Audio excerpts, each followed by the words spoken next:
Okay, so 21st question. Several drops of a liquid of radius r coalesce मतलब combine to form a single drop of radius r. तुमको already पता है ये हमारे पास several drops होना है मतलब n number of drops है जिसका रेडियस स्मॉल r है they are combined to form a big drop capital R. हमने कल ऑलरेडी देखा था capital R by small r is n raised to 1 by 3. If T is the surface tension and V is volume under consideration, then the release of energy. Basically होता क्या पहले concept समझ लो. होता ऐसा है कि ये जो n नंबर ऑफ ड्रॉप्स है इसके पास सरफेस एनर्जी है हमको पता है surface energy given by T this is surface energy of n number of drops तो nt this is surface energy that is nt 4 pi r square okay ये हो गया आपका small drop similarly big drop जो है अभी क्या होगा कि ये बिग ड्रॉप के बाद में सरफेस एनर्जी होता है and that is TdA, that is T into 4 pi capital R square. The idea is number of drops ज़्यादा होंगे तो surface energy ज़्यादा है तो जब छोटे छोटे ड्रॉप्स कंबाइन होकर बड़ा ड्रॉप बन गया बड़े ड्रॉप का एनर्जी कम है राइट तो एनर्जी रिलीज होना चाहिए energy will be released why क्योंकि अगर नंबर ऑफ ड्रॉप ज़्यादा है it has more energy combine हो रहा है तो इट हैज़ लेस एनर्जी तो एक्स्ट्रा एनर्जी कहाँ गया इट इज रिलीज तो वही पूछा है आपको कि अगर सेवरल ड्रॉप कंबाइन हो गए और वो कंबाइन होकर अगर एक बिग ड्रॉप बन गया तो एनर्जी रिलीज कितना होगा इस चीज़ में इसका स्ट्रेट अवे एक फॉर्मूला है एक्चुअली तो अगर आप वो फॉर्मूला याद रखोगे तो better otherwise you have to derive it so energy release that will be basically the difference in this two values तो स्मॉल ड्रॉप का एनर्जी और बिग ड्रॉप का एनर्जी का डिफरेंस होगा आप जब इसको सॉल्व करते हो मैं डायरेक्टली लिख देता हूँ आप इसको जब सॉल्व करते हो तो that turns out to be 3vt 1 by r minus 1 by capital R.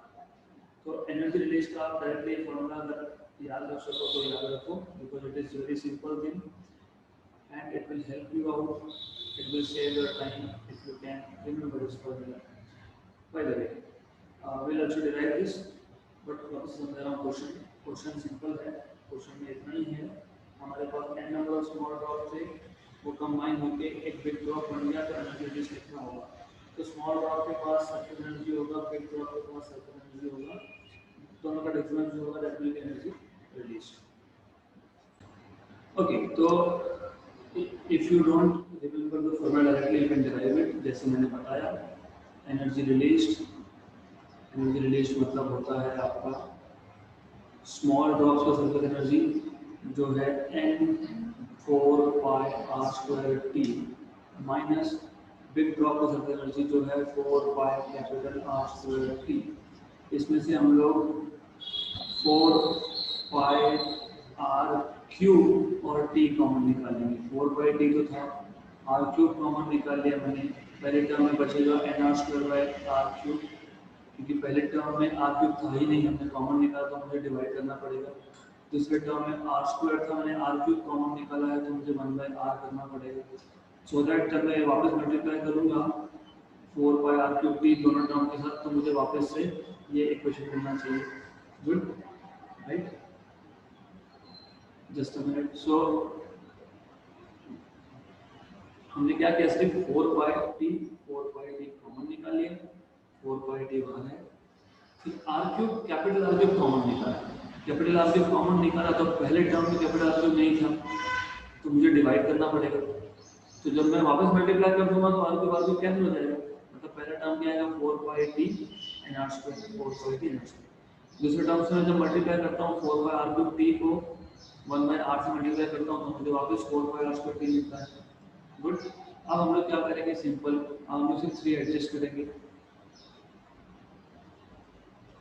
right and what we know is from this हमको पता है r equal to n raised to 1 by 3 times of small r so capital R cube is n r cube तो मैं यहाँ पे n r square और नीचे r cube की जगह पे लिख दूंगा n capital small r cube minus 1 by r तो n कैंसिल r square और ये r cube का ये cancel 4/3 pi, because this is volume of drop, so volume of drop into T 1/r minus 1/R. So this is how you get the equation for energy released. So this will be option number B. Okay, so this was a very simple question. You just have to make some adjustments. Let's go to next question now. Question 22. A manometer connected to a closed tap reads 3.5 into 10 power 5 centimeter square. When the ball is opened, the reading of manometer falls to 3 into 10 power 5. मतलब पहले pressure का 3.5 अभी tap open कर दिया तो 3 हो गया. So the velocity of flow of water is 2. Right. So इसको सॉल्व कैसे करेंगे? आपको दिया गया है कि एक मैनोमीटर कनेक्ट किया है क्लोज टैप मतलब टैप बंद है मतलब वेलोसिटी ऑफ वाटर इज 0, ये बताना चाहिए. क्योंकि टैप नल अगर टैप बंद करके रखा है तो पानी बाहर नहीं आ रहा है तो I will draw it here just for the sake of understanding. ये टैप था पहले क्लोज था तब वेलोसिटी मैं बोलता हूँ तब कंडीशन 1 v1 तो वेलोसिटी 0 क्योंकि tap is close. Pressure is 3.5 into 10 power 5.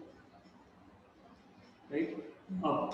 अब जब हम लोग इसको ओपन कर देंगे तो यहाँ से लिक्विड बाहर आएगा तो प्रेशर कम हो जाएगा. प्रेशर हो जाएगा 3 into 10 power 5. आपको वेलोसिटी ऑफ फ्लो पूछा था तो v2 पूछा है.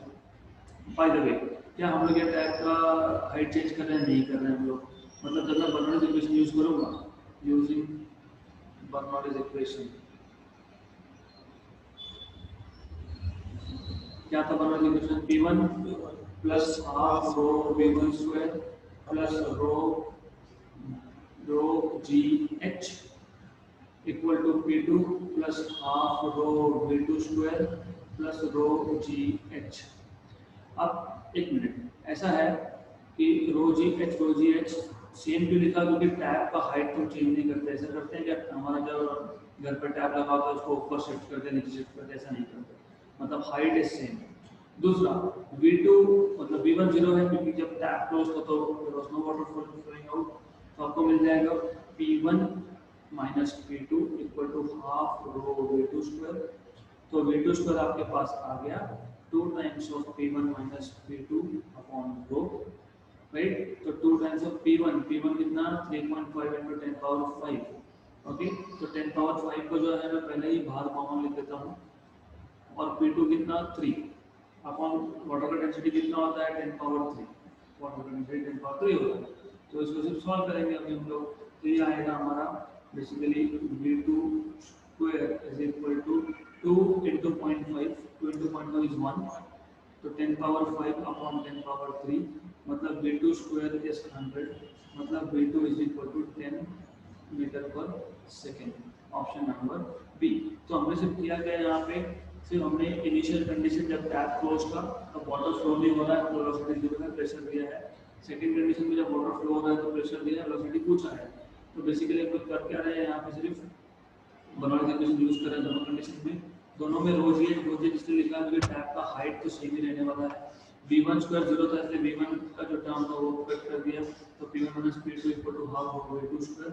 Just simplifying and then substituting the values you get V2 as 10 meter per second. Okay, so next question, and it is again a simple question. A square plate of 0.1 meter side moves parallel to a second plate with a velocity of 0.1 meter per second. Both plates being immersed in water.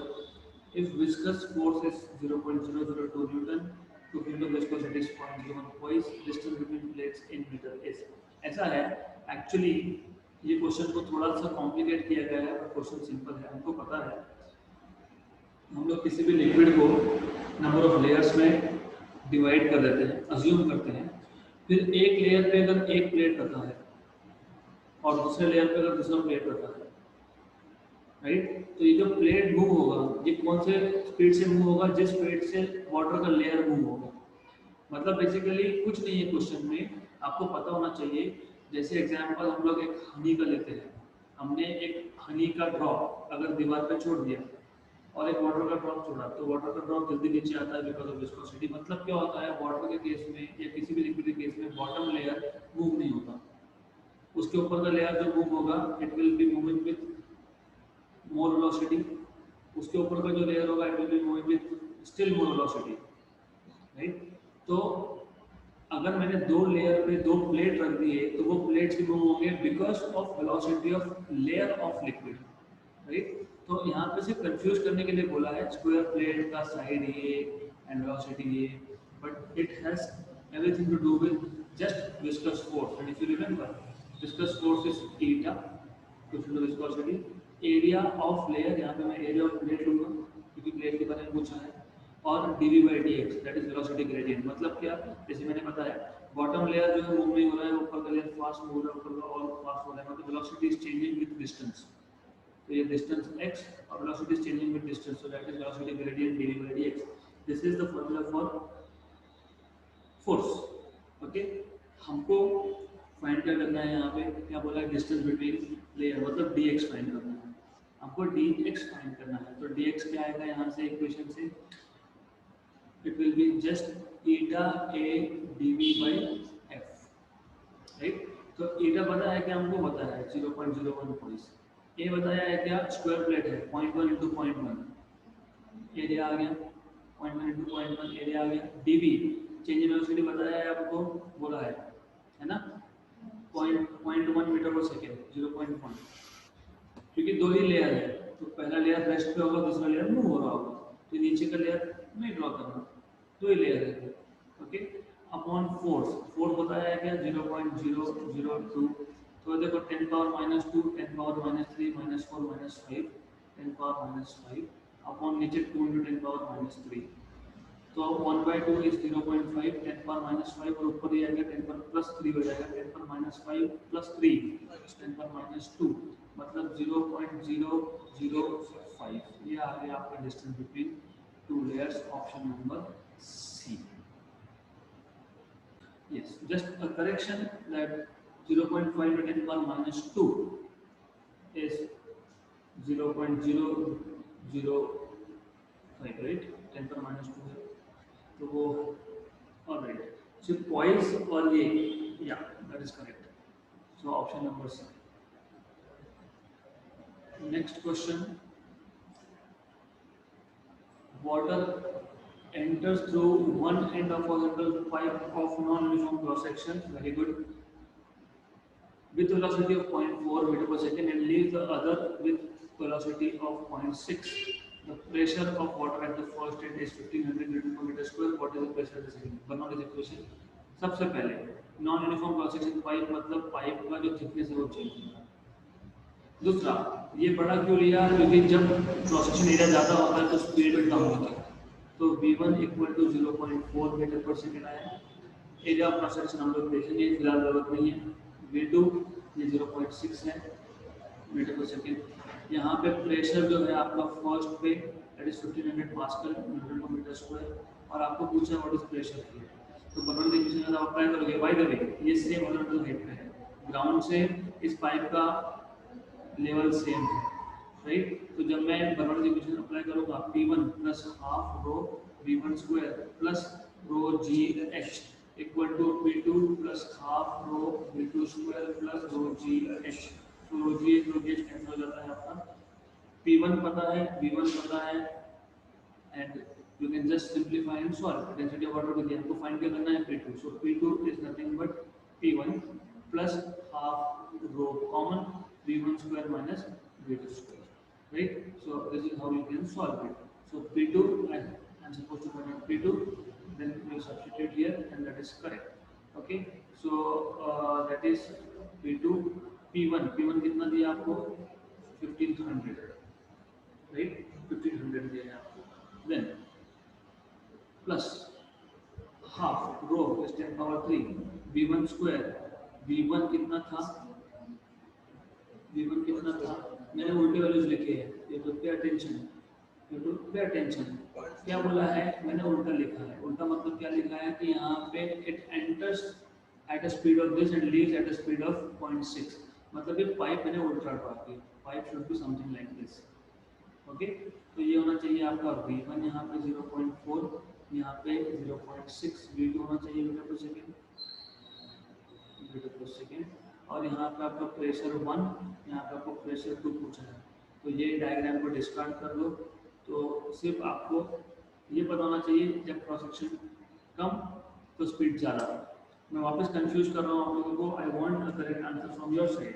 Why? Because you have to understand ये गड़बड़ क्यों होती है। Tell you, अगर मैं पहला diagram रखता हूँ, let me just take first diagram में रखता हूँ फॉर एग्जाम्पल, तो V1 की वैल्यू 0.4 है, उसका स्क्वायर माइनस V2 की वैल्यू 0.6 है, तो नेगेटिव आ जाएगा।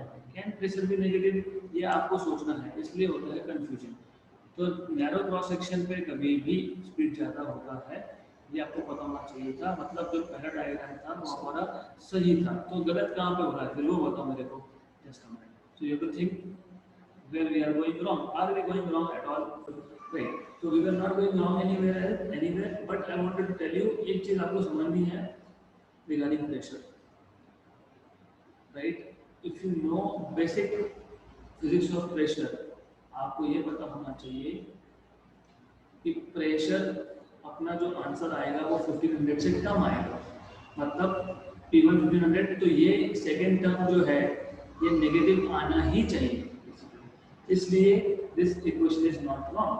तो 0.4 का स्क्वायर मतलब 16 इंटू 10 पावर माइनस 2, और V2 की वैल्यू 0.6, तो 36 इंटू 10 पावर माइनस 2। तो ये आप 1500 प्लस 10⁻³ इंटू 10⁻² कॉमन माइनस 20, तो 1 जा और ये 10 जा, right.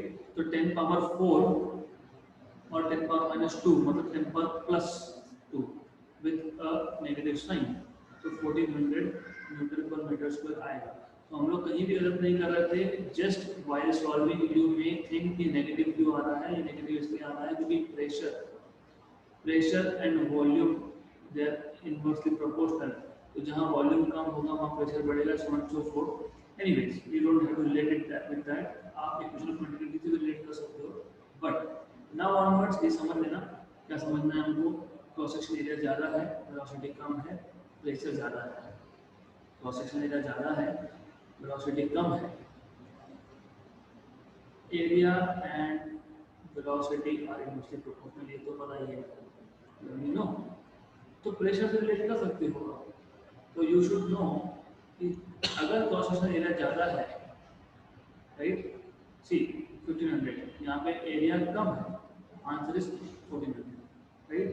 So if you have a bigger cross section, pressure is more. If you have smaller cross section, pressure is less. इतना आपको पता होना चाहिए। So inversely proportional होता है pressure and area, तो आपको already पता भी है, right? पता है ना? pressure inversely proportional तो ये force upon area लिखते हो। Next, a piston of a syringe pushes a liquid with a speed of 2 centimeter per second. The radius of the needle is 1/10 of the tube. The velocity of the liquid coming out of the needle is। बहुत easy question है। आपको ये पता है, syringe पता होगा आपको। syringe में क्या होता है बेसिकली, इंजेक्शन अगर आप देखोगे तो ये हो गया आपका ट्यूब और यहाँ पे आपका आ गया needle। तो ये वापस से आप बर्नौलीज इक्वेशन जैसा ही कुछ आप अप्लाई करते हो basically, but it is still easier than Bernoulli's equation. Why? Because यहाँ पे इक्वेशन क्वांटिटी यूज होगा। यहाँ पे वेलोसिटी v1 एरिया a1, यहाँ पे वेलोसिटी v2 एरिया a2। तो मुझे सिर्फ करना क्या है, a1 v1 equal to a2 v2 use करना है। क्यों? आपको स्पीड दिया है, कहाँ पे स्पीड दिया है, the piston of a syringe pushes a liquid with the speed of, क्योंकि यहाँ पे पिस्टन होता है। इंजेक्शन लगाते होंगे तो अगर पिस्टन को प्रेस करते हैं तो V1 दिया हुआ है, right. The radius of needle का रेडियस मतलब R2 is R1/10 is 10 times that of tube, 1/10 times of tube. Okay, तो सबसे पहले गलती कहाँ होती है बता देता हूँ मैं आपको। व्हाट शुडंट डू इज, यहाँ पे एरिया है, रेडियस नहीं। तो बच्चे गलती कहाँ करते हैं, वो directly in terms of radius लिख देते हैं। हमको फाइंड क्या करना है, वेलोसिटी V2 मतलब यहाँ से जो लिक्विड बाहर निकलेगा मिडल से मतलब V2 फाइंड करना है। तो V2 is V1 times of A1 by A2, right. पहली गलती और सबसे बड़ी गलती यहाँ से दिख रहा है ना, R1 बाय R2 इज 10, दिख रहा है आपको? तो सीधा ये डाल देते हैं 10 यहाँ, which is wrong, yes which is wrong. क्यों रॉन्ग समझाएगा आगे आपको। अगर यहाँ 10 डालोगे तो ये 2 से मल्टीप्लाई करोगे 20 आ जाएगा आंसर, मतलब +4 की जगह पे हो गया -1। ओके, तो व्हाई? बिकॉज v1 और this is pi r1 square upon pi r2 square. क्यों? क्योंकि इसका क्रॉस सेक्शन सर्कुलर, इसका क्रॉस सेक्शन भी सर्कुलर, पाई पाई कैंसिल। तो v1 r1 बाय r2 का स्क्वायर, v1 कितना 2, r1 बाय r2 कितना 10, 2 into 10 स्क्वायर इज 200 सेंटीमीटर पर सेकेंड। तो अगर आपने a1 a2 को डायरेक्टली 10 डाल दिया तो आपका -1 होना फिक्स है यहाँ पे। तो ध्यान देना, area is pi r square. Alright, but we don't have that much of time to do this kind of stuff in NEET exam. तो हम शॉर्टकट कैसे कर सकते हैं? हमको पता है continuity equation AB is proportional, AB is constant. ये कंटिन्यूटी इक्वेशन है, मतलब B is constant by A, मतलब B area is basically pi r square if you have circular cross section, मतलब B is proportional to 1 by r square। अगर ये याद होता तो डायरेक्ट था V2 by V1 is equal to R1 by R2 का square, खत्म answer. V2 is equal to V1 times of R1 by R2 का स्क्वायर, तो हम लोग डायरेक्टली यहाँ पहुँच जाते हैं। So if you know this, then it is easy. Next question: water from a tap emerges vertically downwards with an initial speed of 1 meter per second। तो हमारे पास एक टैप है, यहाँ से वर्टिकली डाउनवर्ड वाटर आ रहा है with the speed of let us से 1 मीटर पर second. The cross sectional area of the tap is, area of cross section of the tap is 10⁻⁴ metre square. Assuming that the pressure is constant and that the flow is steady, the cross sectional area of the stream। अभी पानी अगर आप ध्यान देखोगे तो जब पानी बाहर निकलता है टैप से तो वो स्प्रेड होता है, ये स्प्रेड होगा या तो कॉन्ट्रैक्ट होगा, one thing will happen, okay right. तो cross sectional area of the stream 0.15 metre below the tap, मतलब बेसिकली इस हाइट पे यहाँ पे जो एरिया है A2, ओके, वो A2 की वैल्यू आपको पूछी है, what will be this area of the stream, right. तो ये भी बर्नौलीज इक्वेशन से आता है। कैसे? सबसे पहले मुझे यहाँ पे एरिया निकालना है, अगर तो मुझे पहले यहाँ पे वेलोसिटी चाहिए, I need to know what is velocity here. तो मैं क्या करूँगा, equation of continuity A1 V1 equal to A2 V2 apply करूँगा तो मुझे V2 मिल जाएगा, right. What is V2? A1 by A2 times of V1। But do I know A2? वही तो फाइंड करना है, वी डोंट नो। फिर क्या करेंगे? फिर हम लोग इक्वेशन ऑफ कंटिन्यूटी यूज करने के बाद बर्नौलीज इक्वेशन यूज करेंगे। What will be Bernoulli's equation here? Okay, so right, so if you want you should know that Bernoulli equation use कैसे करते हैं, शॉर्टकट्स होते हैं यहाँ पे। Alright, I will just take a break. Okay. So we can do it in two different ways. कैसे? पहला जो टैब है उसका हाइट अगर मैं h1 मानता हूँ और जहाँ पे हमको एरिया निकालना है उसका हाइट को मैं h2 मानता हूँ, तो h हमको मिल जाएगा h1 minus h2। पहला method. So I will be using two methods here. Method 1 is Bernoulli's equation P1 plus half rho V1 square plus rho G H1 equal to P2 plus half rho V2 square plus rho G H2। एक ये method हो सकता है, right. अब आपको already पता है यहाँ पे that how do you solve, just a minute। So if you simplify this, अगर आप इसको सिंप्लीफाई करते हो, सिंप्लीफाई कैसे करते हैं मैं बताता हूँ। Pressure at 1 and pressure at 2 is same, क्योंकि पानी जब टैप से बाहर निकला या फिर 10 मीटर के बाद या फिर 12 मीटर के बाद या फिर h मीटर के बाद, h हाइट के बाद, जो भी होगा, हमको 0.05 दिया। दोनों जगह पे तो एयर है, एयर मतलब एटमॉस्फेयर है, मतलब ये प्रेशर हो गया सेम, राइट। प्रेशर सेम हो गया ना। अभी टैप से पानी निकला, वहां से निकला और मैं 10 मीटर की बात देख रहा हूँ, वहाँ तो एयर ही है, तो प्रेशर आर सेम। तो P1 here is atmospheric pressure, P2 here is also atmospheric pressure, दोनों एटमॉस्फेरिक प्रेशर्स है, good, right. Then what you can do is just simplify this. कैसे सिंप्लीफाई करेंगे हम लोग? हम इसको करेंगे rho G H one minus H two. मैं सिर्फ इस टर्म को लेफ्ट हैंड साइड पे लेके गया, right. And similarly half rho V two square minus V one square, सिर्फ शिफ्ट कर रहा हूँ एच टू को लेफ्ट साइड पे, half rho V one square की टर्म को राइट साइड पे, रो रो कैंसिल हो गया, राइट। और H one minus H two मतलब एच बोला ही है आपको, है ना, एच हाइट है और हाइट दिया है आपको 0.15, जी मिल गया, ये टू आ गया, ये आ गया आपका V two square minus V one square, right, correct, okay. Method two, हाँ सॉल्यूशन पूरा नहीं हुआ, हम लोग सॉल्यूशन कंप्लीट करने वाले हैं। Method two, tell me one thing, जरूरत थी क्या ये करने की? नहीं थी, क्यों? मुझे पता है काइनेमेटिक का equation v square equal to u square plus 2as, तो फाइनल वेलोसिटी मतलब v2 मतलब v1 प्लस 2as मतलब 2gh, तो डायरेक्टली भी तो आ सकता है, one of the equation use करो या डायरेक्टली काइनेमेटिक्स का इक्वेशन यूज करो, आ सकता है। सो यू हैव दिस। अब प्रॉब्लम कहाँ पे है? हमको फाइंड क्या करना है? हमको फाइंड करना था एरिया ऑफ क्रॉस सेक्शन। क्या इस इक्वेशन में क्रॉस सेक्शन एरिया है? कहीं पे नहीं है। कैसे लाएंगे? तो v2, do we know v2? हमको क्या पता है? हमको v1 पता नहीं, नहीं हमको वैल्यू किसकी दी हुई है? v1 के v1। इसका मतलब हम लोगों को v2 इक्वेशन से एलिमिनेट करना पड़ेगा। क्यों? क्योंकि हमको वैल्यू नहीं पता। तो v2 स्क्वायर, इसलिए मैंने लिखा v2 स्क्वायर इज दिस।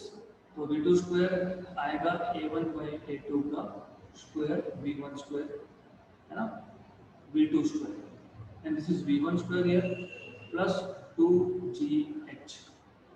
हमने क्या किया? सिर्फ v2 की वैल्यू नहीं पता, तो v2 को लिख दिया a1 by a2 square times v1 square. क्यों? अभी इस इक्वेशन में v1 पता है, हमको पता है 1 मीटर पर सेकंड, a1 पता है, यस पता है, v1 पता है, g पता है, h पता है, सिर्फ a2 नहीं पता, बस वैल्यू डालो। a1 की वैल्यू 10 पावर माइनस 4, a2 की वैल्यू फाइंड करनी है, उसका स्क्वायर, v1 की वैल्यू कितनी है? 1, 1 स्क्वायर इज 1, v1 की वैल्यू कितनी है? 1, 1 square is 1 plus 2g h, 2 into G की वैल्यू मैं फिलहाल 10 मान लेता हूँ टेम्पररी 9 की जगह पे, just to simplify things. Height कितना है? 0.15, तो ये 10 power minus 8 upon a2 is equal to 1 और 2 into 10 is 20, 20 into 0.15, how much is 20 into 0.15? या तो उल्टा करो, so 0.15 इंटू 10, 1.5 इंटू 2 इज 3, तो आपको मिल गया a2 is equal to 10 raise to minus 8 upon 10 raise to minus 8, a2 square है ये by the way, this square, तो ये 10 रेज़ टू माइनस 8 अपॉन 4, तो a2 क्या आएगा? Under root 10 power minus 4 upon 2, 1/2 कितना है? 0.5, हाँ, तो 0.5 इंटू 10 पावर माइनस 4 मतलब 5 into 10 power minus 5 metre square मिल गया आपको area. Alright, so let's move to next question. Calculate the velocity with which the liquid gushes out, मतलब liquid goes out basically, of 4 centimeter square outlet। तो ये 4 centimetre square का outlet है जहाँ पे वेलोसिटी आपको फाइंड करना है, ऐसा आपको पूछा है। If the liquid flowing in the tube is water and liquid in U tube has specific gravity 12, velocity of liquid at point A, point A कहाँ पे है? point A यहाँ पे point A है हमारे पास, यहाँ पे velocity दिया हुआ है is 20.2 अंडर रूट, ओके। पहले चीज आपको बताना चाहिए कि स्पेसिफिक ग्रेविटी मतलब, अगर आपको स्पेसिफिक ग्रेविटी पता है, what is specific gravity? Is density of object with respect to water, that is specific gravity. तो आपको स्पेसिफिक ग्रेविटी दिया हुआ है, ओके।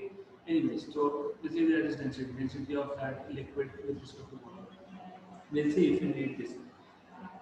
बाय द वे, हम लोगों को सबसे पहला काम क्या करना है यहाँ?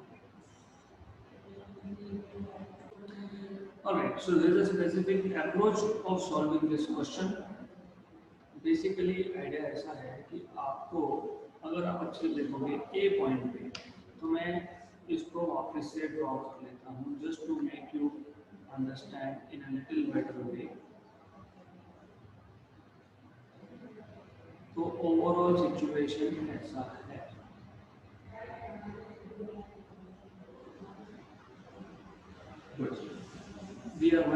with this, forget about what is that नीचे जो वो YouTube मैनोमीटर लगा है, whatever it is, just forget about that. हमारा A पॉइंट पे तुमको वेलोसिटी दिया हुआ है, मतलब B A दिया हुआ है कितना, अंडर रूट ऑफ 20.2 मीटर पर सेकेंड. Good, okay. मैं इसको 0.3 बोलता हूँ, इसको 0.1 बोलता हूँ, इसको 0.2 बोलता हूँ. 0.2 मतलब V2 भी दिया हुआ है डायग्राम में, अगर आप देखोगे तो 8 मीटर पर सेकेंड. एरिया भी दिया हुआ है A2 दैट इज 1 सेंटीमीटर पर second, centimetre square area. A1 1 point पे एरिया भी दिया हुआ है आपको 4 सेंटीमीटर स्क्वायर, और आपको यहाँ पे वेलोसिटी फाइंड करनी है. दूसरा ये जो 3 है जिसको B पॉइंट बोला हुआ है, वो B पॉइंट पे भी आपको कुछ वैल्यूज स्पेसिफाई की हुई है. Okay, will see what is that. हम लोग करेंगे. डेंसिटी भी दिया हुआ है आपको, ये आ जाएगा 12,000 किलोग्राम पर मीटर क्यूब, क्योंकि स्पेसिफिक ग्रेविटी दिया है आपको 12. तो स्पेसिफिक ग्रेविटी 12 दिया, तो you know if specific gravity is 12, then gravity is 12 into density of water, that is 12,000 kilogram पर मीटर क्यूब. ये दिया हुआ है आपको. नाउ सबसे पहला काम A और B पॉइंट पे, A और B पॉइंट पे बर्नौलीज इक्वेशन अप्लाई करना है, और हाइट सेम है.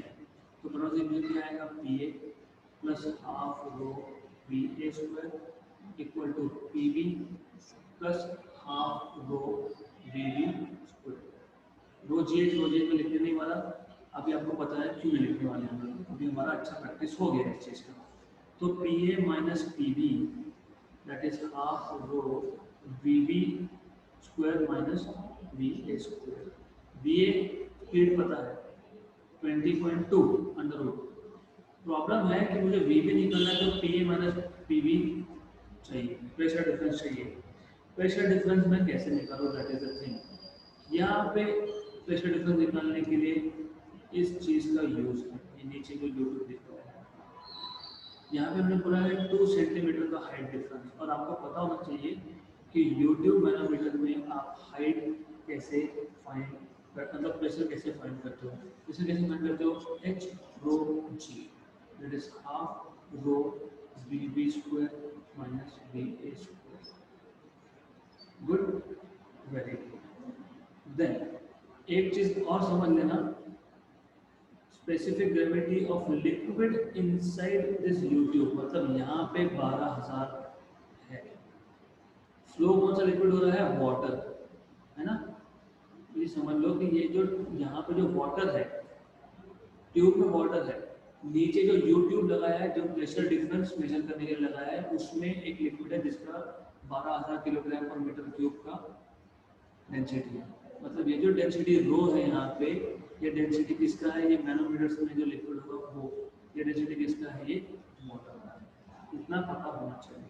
इतना पता होगा तो हम लोग क्वेश्चन को आगे सॉल्व कर सकते हैं, right.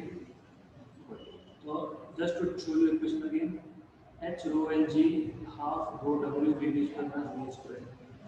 H 2 centimetre equal to minus 2 metre, rho L मतलब 12,000, G मतलब 10, half rho water is 1,000, BB square मतलब फाइंड करना है, BA मतलब 20.2 का रूट था, उसका स्क्वायर था, तो 20.2 आ गया. ये गया, ये शिफ्ट करोगे अगर तुम 2 into 2 4 into 10 पर minus 2 और 10 पर BB स्क्वायर minus 20.2, ये 0.4 है वैसे बाय द वे, तो 0.4 प्लस 20.2, तो BB स्क्वायर इज 20.6. तो आपको 20.6 BB स्क्वायर मिल गया. करेक्ट है ये करेक्ट है. BB square, is it a correct value, yes or no? Is it the correct value? Because if you do very slight mistake here, gone, totally gone. So you have to pay attention at every point. We have not multiplied by 12. 12 into 2 into 2, ये 2 मान लगे 4 4 into 12. What is 4 into 12? 48. 48 into 0.1 is 4.8. 4.8 में 20.2 add किया तो 25. तो we will get right. So these are the small things that you need to check. Calculations गलती यहाँ पे थी। अब हम लोगों का बी पॉइंट पे तो वेलोसिटी मिल गया, लेकिन बी पॉइंट से लिक्विड स्प्लिट हो रहा है ना, राइट। अब अगर मैं इक्वेशन कंटिन्यूटी अप्लाई करता हूँ तो what I can write down is A B V B is equal to A one B one plus A two B two. क्यों? क्योंकि you see here B point मतलब 3 point यहाँ से liquid दो branches में स्प्लिट हो गया। तो इक्वेशन कंटिन्यूटी क्या बताता है आपको, अगर वाटर स्प्लिट हो रहा है तो ए बी कॉन्स्टेंट आना चाहिए, मतलब ए थ्री बी थ्री मतलब ए बी बी बी, क्योंकि बी पॉइंट और 3 पॉइंट सेम है, equal to A one B one plus A two B two. तो यही मैं आपको यूज कर रहा हूँ यहाँ पे, ए बी बी बी मतलब A three B three equal to A one B one plus A two B two, right. Clear? अब हमको फाइंड क्या करना था, हमको फाइंड करना था अकॉर्डिंग टू द क्वेश्चन, क्या फाइंड करना था हमको v1। इफ यू सी हमको v1 फाइंड करना है, a1 दिया है 4, a2 दिया है 1, b2 दिया है, हाँ तो वैल्यूज दी है हमको। a3 b3, a3 पता है क्या हमको, a3 पता है 6 सेंटीमीटर स्क्वायर दिया हुआ है, तो a3 6 सेंटीमीटर स्क्वायर, मैं सब सेंटीमीटर स्क्वायर में रखता हूँ फिलहाल। b3 अभी हमने फाइंड किया कितना है, b3 25। so b3 मतलब bb basically, so that is, और कन्वर्ट कर लो तो ठीक है, 6 सेंटीमीटर स्क्वायर होता है 10 पावर माइनस कितना था सेंटीमीटर मीटर में, कितना होता है conversion, 10 power minus 4 metre square, and b3 is 5, a1 4 दिया था if I am not wrong, a1 was 4, तो 4 टाइम्स ऑफ b1 प्लस, और ये 4 सेंटीमीटर स्क्वायर था तो इसको मीटर स्क्वायर में कन्वर्ट कर लो, 10 power minus 4 times of b1 plus a2 b2, a2 1 दिया था सेंटीमीटर स्क्वायर में, और b2 they have given you value to be 8 I think in the diagram, तो 8 दिया है, we'll see that diagram again, 8 दिया हुआ है, and then you just have to solve this। तो 10 पावर माइनस 4 को दोनों साइड से कॉमन निकालने cancel, 6 5 30, 4 times of b1 plus 8, तो ये आ जाएगा 4 times of b1 is equal to 30 minus 8 is 22, तो b1 इज इक्वल टू 22/4, तो दैट इज 5.5 मीटर पर सेकेंड। मैं वापस रिपीट कर रहा हूँ, क्वेश्चन ऐसा है, डायग्राम पे ध्यान देना जरूरी है। हम लोगों को ए पॉइंट पे मतलब वेलोसिटी ए दिया हुआ √20.2, हम लोगों को a3 पॉइंट मतलब b पॉइंट, सिर्फ उस पॉइंट को दो नाम दे दिए, 3 भी बोल दिया b भी बोल दिया, राइट। तो हम लोग सबसे पहले क्या कर सकते हैं कि कंटिन्यूटी इक्वेशन अप्लाई करेंगे ए और बी पॉइंट पे, तो वो क्या मिलेगा, ए बी बी बी मतलब area at A velocity at A equal to area at B velocity at B, ऐसा भी कर सकते हो। अदरवाइज हमने बर्नौलीज इक्वेशन अप्लाई किया ए और बी पॉइंट पे, तो ये जो इक्वेशन है यहाँ पे, लेट्स से इक्वेशन नंबर 1, हमने ए पॉइंट पे और बी पॉइंट पे बर्नौलीज इक्वेशन अप्लाई किया, तो क्या मिला हमको, P A plus half O B A square equal to P B plus half O B B square. तो सिंप्लीफाई करते गए, सिंप्लीफाई करने के बाद हम लोगों को वेलोसिटी मिल गया b, but remember b point is nothing but 3, point number 3, सिर्फ उसको नाम दो दिए, एक तो b भी बोला है 3 भी बोला है, तो b भी मिल गया आपको, मतलब b3 मिल गया आपको, मतलब कितना मिल गया 5 मीटर पर सेकेंड, राइट। अब इसके आगे क्या हो रहा था, इसके आगे जो लिक्विड है वो दो ब्रांचेस में स्प्लिट हो रहा है, ये 1 ये 2 और ये 3 था, तो फिर इक्वेशन कंटिन्यूटी क्या आएगा, a3 b3 is equal to a1 b1 plus plus क्यों, क्योंकि लिक्विड दो ब्रांचेस में स्प्लिट हुआ इसलिए plus, a3 b3 equal to a1 b1 plus a2 b2, हमको फाइंड क्या करना है, b1, बस b1 फाइंड करो, हो गया 5.5 मीटर पर second, simple. So pressure difference here is basically PA minus PB measure करना है अगर आपको, तो वो क्या होता है h रो g, किसका h, ये YouTube मैनोमीटर में जो हाइट का डिफरेंस दिया है वो 2 सेंटीमीटर, A और B पॉइंट में एक्चुअली B पॉइंट ऊपर है A पॉइंट नीचे है, तो ये जो हाइट डिफरेंस है यहाँ पे कोटेड इन रेड कलर, तो ये हाइट डिफरेंस है यूट्यूब मैनोमीटर में दो आर्म में लिक्विड का जो डिफरेंस होता है, तुम देख रहे हो यहाँ पे ऊपर लिक्विड ए पॉइंट तक है और सेकंड साइड पे लिक्विड नीचे है। तो ये जो हाइट डिफरेंस है यहाँ पे होता है pressure difference between two points A और B point pressure difference 2 centimetre. तो एच मतलब 2 centimetre, 2 centimetre 2 into 10 to the power minus 2 मीटर। डेंसिटी कितना, किसका डेंसिटी, ये जो तुमने यूट्यूब मैनोमीटर जो हम लोग प्रेशर मेजरमेंट के लिए यूज करते हैं उसमें जो लिक्विड है उसका डेंसिटी 12,000 किलोग्राम पर मीटर क्यूब दिया ही है, यहाँ पे डायग्राम में भी दिया हुआ है वो, राइट। तो ये जो नीचे यूट्यूब मैनोमीटर है इसका सिर्फ काम इतना कि P A minus P B निकालना, क्योंकि हमको पी ए पी बी की वैल्यू नहीं दी थी तो हम लोग क्या करेंगे यूट्यूब मैनोमीटर से उसको फाइंड कर लेंगे। Diagram confusing. All right, no problem. We'll go and check it. I'll tell you how do we measure pressure using YouTube manometer. YouTube manometer में हम एक YouTube लेते हैं और ये जो YouTube है ये एक क्रॉस सेक्शन को, एक पाइप को अलग अलग जगह पे कनेक्टेड है। यहाँ पे ओपन रहेगा, हाँ राइट। अब अगर ए पॉइंट और बी पॉइंट पे प्रेशर डिफरेंस है तो क्या होगा, यहाँ पे जो रेड में बता रहा हूँ ये समझ लो मर्क्यूरी है, जो प्रेशर मेजर करने के लिए हमने मर्क्यूरी यूज कर लिया, समझ मतलब सिर्फ यूट्यूब में मर्क्यूरी है। लेकिन जो लिक्विड था यहाँ पे बॉटल जो ब्लैक में है, अगर प्रेशर डिफरेंस है तो ये जो वाटर है वो यहाँ पे भी आ जाएगा। मतलब एक साइड में मर्क्यूरी का लेवल ज़्यादा है, एक साइड में मर्क्यूरी का लेवल कम है। ये जो हाइट होता है, ये जो हाइट होता है मतलब difference in level, this is what you use to measure pressure difference H row.